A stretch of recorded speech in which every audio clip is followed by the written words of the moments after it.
এ তো বেমুড়ি দেখি কি শয়তান উপদেশ শুনি মানে মূল বুঝলে পাও না বুঝলে পাও নিরাকারের দর্শন নাই আকারের দর্শন নিরাকারের পূজা না আকারের পূজা মার পূজা করছে বাইজি দলি নগদ ফেলেছে জগৎ আবার এই মারে দিছে কষ্ট চেহারা নষ্ট নবীজি সাহাবি হালকা মারা কুকুরে চেহারা মারে দিছে কষ্ট চেহারা গেছে নষ্ট কত তো কষ্ট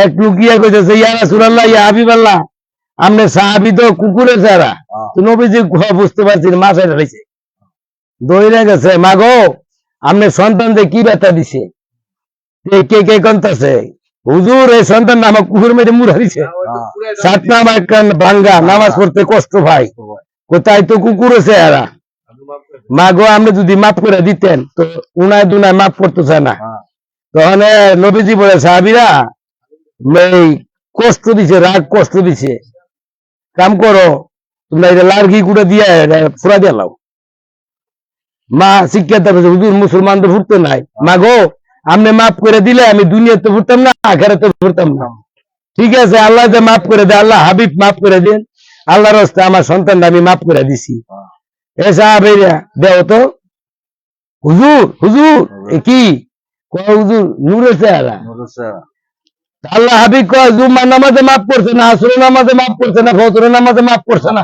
তাহাজ্জুদের নামাজে মাফ করছে না মাফ করছে কেডা মা কোন কি চেহারা হয়েছে নূরের চেহারা সুবহানাল্লাহ আল্লাহ কয় মানুষ যে বড় আল্লাহ যে আমি বড় ইমান যে নূর নবীজি নূর খোদা যায় তাহলে দুনিয়াটা ফয়দা সমস্ত আমলের দ্বারা জাহান্নাম আমার নবীজির দ্বারা জান্নাত সুবহানাল্লাহ যিনি 8টা জান্নাতের মালিক যিনি কুলকানাতের মালিক 8টা জান্নাতের মালিক আল্লাহ কয় তোমার যে দেহ বডিটা হোল বডিটার মালিক কেডা আমার নবী যার নূরে তুমি আইছিলা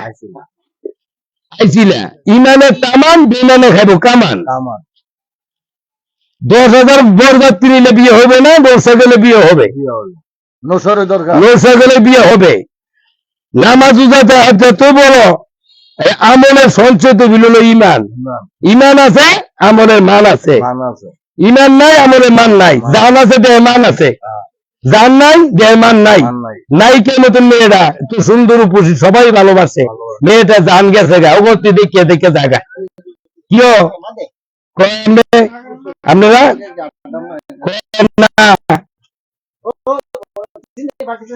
তিনে ভালোবাসতি এটা দি মরা আল্লাহ কত মরা কেউ তো ভালোবাসে না জান আছে এটা মান আছিল জান নাই মান নাই আমলে মান আছে ইমান নাই আমলে মান নাই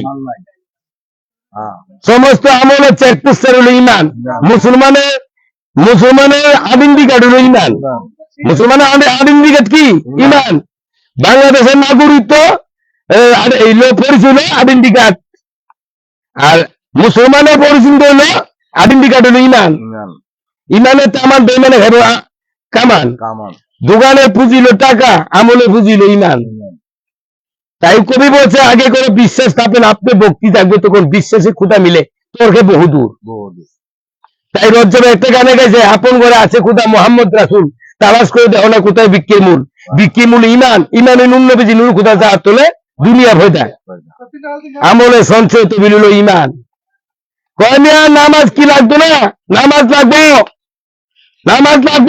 ইমান আগে নামাজ পড়ে কয় নামাজ পড়তে পড়তে ইমান আইব তো নামাজ পড়তে পড়তে কি নবী আইব নবী তো ইমান ইমান আগে নামাজ পড়ে অনেক মুসলিমদের হাত তুলিয়া জবান করেছে জিজ্ঞাসা করলে ভাই আমরা নামাজ আপনি কবি সাহেব নামাজ পড়েননি নামাজ পড়ি তো নামাজ আল্লাহ কইছে পড়তাম দেখিয়া ও অনেক আবার নামাজ পড়ে ঠেকিয়া তো আমরা যে নামাজ পড়তাম দেখছেন নি আল্লাহ ফজিল পেলে সেজদা দিলাম কুদুতি ভাই মধ্যে তো ভাও দেওয়া যায় মাথা দেওয়া যায় না এটা কি বানাইলো আল্লাহ আমরা তো মারে ভাও দেখিয়া চিনতেন না আব্বার কি ভাও দেখে চিনবেন আপনি মুর্শিদ কি ভাও দেখে চিনবেন চেহারা দেখে চিনবেন তাই লালন বলছে বেদেলে যে রূপরেখা কিসের হবে দর্শন ওই রূপে তো চিরসাথী আধার করে চলবে বা নূর মোহাম্মদ সাল্লাল্লাহ তো আমলে সঞ্চয় তো বিলিল ইমান কোন নামাজ লাগতো না তো নামাজ লাগবো মানুষ ভালোবাসলে জুম্মার নামাজে দোয়া করছো কার লাগিয়া মানুষ লেগিয়া আসরের নামাজে দোয়া করছো কার লাগিয়া মানুষ লেগিয়া ফজরের নামাজে দোয়া করছো কার লাগিয়া মানুষের লাগিয়া, 5 ওয়াক্ত নামাজে দোয়া করছো মানুষের লাগিয়া। অনকর নামাজ নামাজ ভালোবাসি, নামাজ ভালোবাসলে মানুষ ভালোবাসলো অনেক। নামাজের ভবিষ্যৎ নাই, মানুষের ভবিষ্যৎ আছে দুই জাত, জিন আর ইনসান।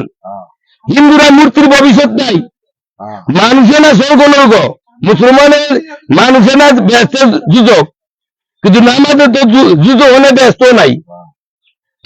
নামাজের তো কোনো ভবিষ্যৎই নাই, ভবিষ্যৎ হলো দুই জাত, জিন আর ইনসান। আমার নবী নামাজ পড়াইতো না, আমার নবী উম্মতের কান্ডারি। একটা ইমানদারে 70,000 মানুষ পেয়ে দেবো, 70,000 নামাজ পেয়ে যেত না। এখন বর্তমানে মুসলমান নামাজ পেলে খুদা মানে, মানুষ পেলে রাত্রি মারে, নামাজ দেয় সুদ করার জন্য নামাজ ধরে, সুবহানাল্লাহ জিকির করে, আদমের করে খুদা অস্বীকার করে, ইবলিসের লোকে বন্ধুত্ব করে। আল্লাহ কয় তারা মানুষ ক্রিয়া করতো খুদার ভাবনা। আদমের ঘরে খুদা, দুম তাকি তুমি হই না জুদা, সাইরও করে তিনি করে কইছি কথা পাক কোরআনে। তো নামাজ দিয়ে নামাজ ধরে না, মানুষ ধরে। নামাজ দিয়ে মারে ধরছে বাইজি দলি, আবার নামাজ দিয়ে মারে সারছে চলিব হজ করে, নামাজ চলিব হজ করে, চলবে করছে হজ, মারে মাছেরা বস, যা করছে জীবনে সবই লস। নিরাকারে খুদা মানে, আকার ভাই আঘাত করে, নামাজটা সুদ করার জন্য নামাজ ধরে। আল্লাহ মানুষের সুরত আদম সুরত খুদা সুরা বাকারা। তো মানুষ কি নিরাকার? কন্যা। ইমানদার কি নিরাকার? কন্যা। অন্য কি নিরাকার? কোন আকার। এই আমার নবী কি নিরাকার? আকার। নিরাকারের মধ্যে কোন নবী রাসূল আছে কিনা আল্লাহ? কোন নাই। নিরাকারের মধ্যে কোন গাউস কুতুব আসেনি? কোন আকারের মধ্যে। আব্দুল কাদের জিলানী রহমতুল্লাহ আকার, হযরত শাহজালাল রহমতুল্লাহ আকার, খাজা মারুফ চিশতি রহমতুল্লাহ আকার, যত ওলি গুণ আছে সমস্ত ওলি গুণ আকার। মানে আমরা নিরাকারে খুদা মানি, আকার বলে আঘাত করি, লড়ে ভাই নামাজ পড়ি, নামাজের সুদ করি, সুবহানাল্লাহ জিকিরটা করি, আদমে করে খুদা অস্বীকার করি, ইবলিসের লোক আমরা বন্ধুত্ব করি। তো আপনি কি কবির ভাষার কথা বলেন? আমি কবির ভাষার কথা বলে আমার দুই 300 কবিতা আমার নিজে লেখা আছে। কবিতা ওখানে পাতাগুলো নাই, অবশ্য আমি নিজে যা কিছু মুখস্থ আছে তা কইতে পারি। যেমন মায়ের আশা কবিতা, সন্তান আশা আমার ছোট কারো নয়, লেখাপড়া গেলি গুলি হজগত জুড়ে, বিশ্বের মাঝে তুমি আমার থাকো পরিচয়, ভাগ্য তোমার ভালো লাগে জগৎ সৃষ্টিময়। মায়ের আশা এমনে থাকে ভুবনে, নদী জল কখনো শূন্য থাকে না, মায়ের আশা কখনো ভঙ্গ হবে না। মা যে আমি স্বপ্ন দেখি বাস্তবে ভবে, কথা আশা করি বা সন্তান বুকে নিয়ে, গাছে ডালে পাখি বাসা, পাতে দেয় ছায়া, সন্তানের কাছে মায়ে থাকে কত আশা। একবার আমি সিলেট শ্রীমঙ্গল আসছিলাম, এখানে 7 বছর এখানে ছিলাম। একটা বাড়িতে গেলাম পানি পান করার জন্য, ওই জায়গায় বাইরে গেলাম, একটা বুবা ছেলে কথা বলতে পারে না, তাকে না দৃশ্য নিয়ে একটা কবিতা লিখছিলাম, বুবা ভাব প্রকাশ কবিতা। জন্ম